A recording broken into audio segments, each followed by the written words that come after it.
Every American knows the story of the first Thanksgiving because we were all taught it in school. We learned that the plucky pilgrims landed on Plymouth Rock and quickly got themselves in some deep-ass shit. Just the deepest, filthiest shit imaginable. Imagine the deepest shit you can, and then double that. They didn't have enough food to last them through the first punishing winter, so half of those buckle-shoed church farts got a box of untimely death for Christmas, or whatever they used for boxes back in Pilgrim days. Really big hats, probably. Anyway, in the face of extreme death, the Pilgrims finally relented and let the Indians, and I'm just quoting the books there, show them how to fish and plant corn. In the name of unity and fellowship, the Pilgrims broke bread with the noble savages, again just quoting our extremely racist books, in a grand feast that lasted several days, a harvest celebration commemorating their first winter in the New World. After which, the Native Americans walked out of American history like Gandalf, heading to the undying lands, never to be heard from again. That sounds nice. Yeah, super not. Mainly because it's very much untrue. I feel like this won't come as a surprise to most, but the story of the first Thanksgiving is a tad exaggerated, and it contributes to a whitewashed narrative of American history that we've been pushing in this country since day one. It sweeps all the unpleasant truths about this nation under the rug in favor of an impossible backstory in which America is just waterlogged with intrinsic virtue. Virtue-logged. Flogged, if you will, and you will because I did. As if America was fired out of God's ass to be the greatest society in the history of the world and has never and will never do anything wrong. And we've been regurgitating it to generations of children in school, a place where kids are sent to learn facts. We've written America into the history books as a Mary Sue character, the shorthand term nerds give to characters who are written to be all-powerful and infallible. It's the kind of thing we hate sometimes and love other times for reasons that are deafeningly obvious, yet rarely admitted to. Is someone at the door? Oh, sorry, that's me. Didn't want you to go hungry on Thanksgiving, so I sent you a battery casserole. A what? Look, man, we get great engagement anytime you debase yourself, so just take a couple bites. I don't want to. Did you say batteries? Like literal batteries? Just try a little bit of battery. It's batteries! I think even a little bit would kill me. Us Wombos love batteries. See? The felt dipshit loves them. Okay, hang it up. Well, Anywho, the Thanksgiving myth is a lie America tells itself to cover up the fact that the country's racist, dismissive treatment of indigenous people has been ingrained in all of us since the very beginning. It's literally in the Declaration of Independence, which reads, "He has excited domestic insurrections amongst us, and has endeavored to bring on the inhabitants of our frontiers, the merciless Indian savages, whose known rule of warfare is an undistinguished destruction of all ages, sexes, and conditions." From the literal moment of its conception, America cast its indigenous people as indiscriminate subhuman murderers put on earth by God to test the faith of white people. Thomas Jefferson wrote that. Ben Franklin did a punch-up. John Hancock couldn't fucking wait to sign it. And despite the preschool storybook version of Thanksgiving that actual adults want to defend at all costs, the relationship between the United States government and Native Americans has always been that of an invading army and the people it seeks to subjugate. From 1778 to 1871, the US signed 368 treaties with various Native American tribes and broke just about every single one of them almost immediately.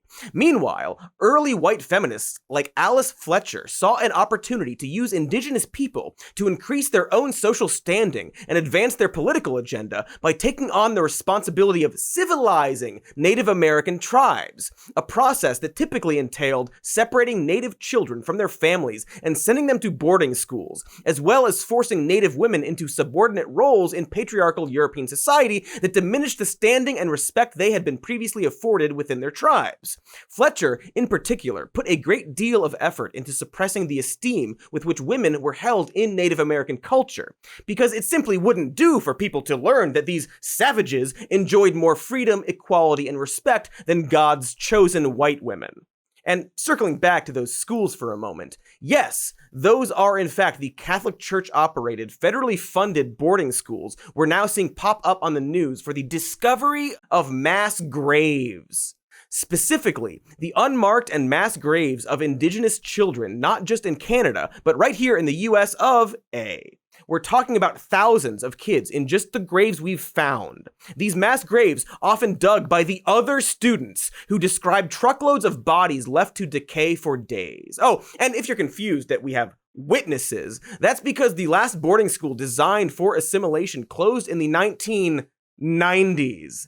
North America has been doing casual abuse and genocides up until the film Edward Scissorhands came out. And yes, it was a genocide, at least in the earlier history. While many of these kids died from disease, there are reports from as far back as 1907 describing extreme neglect that was leading to so many of these deaths. One specific report from a man who had visited 35 of these schools found that poor ventilation in the dorms, combined with school officials downplaying the severity of the infections, had led to a situation where nearly 70% of all their former students had died.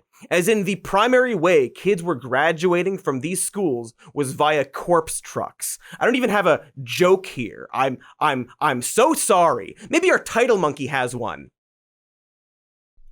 You're not even gonna try? You coward! And that's just the disease factor. To be very clear, this was on top of reports of kids being starved, abused, and flat out dying under suspicious circumstances. These places were a fucking nightmare, and were heavily rationalized by people like Alice Fletcher, good religious types who pushed the racist mischaracterization of Native Americans as backwards, misogynistic savages that need to be made civil, white settlers who either saw indigenous people as a convenient pawn, or who simply needed a way to rationalize murdering scores of human beings and stealing their homes. This attitude has persisted for centuries. It's why we have dummies like Rick Santorum unironically claiming that America was a blank slate when the Europeans arrived, and that the country's indigenous people had no culture to speak of. We came here and created a blank slate. We birthed a nation from nothing. I mean, there's nothing here. I mean, yes, we have Native Americans, but candidly, that there isn't much Native American culture in American culture. He made laws for a whole country. This country.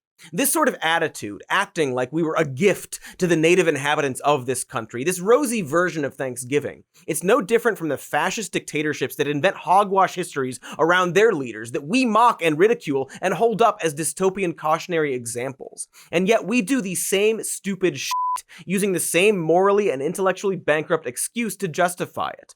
The thinking seems to be, well, it would cause more harm to this country to tell kids the truth about it because we don't want them to feel bad about America, as if America is a beloved grandparent with a suspiciously locked basement door. Except it's not a grandparent, it's a country, a political entity created by a bunch of white dudes who are almost as dead as they were rich. And the harm we're actually terrified of inflicting is giving kids the tools to think critically about all the walrus shit America has pulled over the past 2.5 centuries. Do you really think it's some dastardly liberal play to want to teach kids actual things that happened?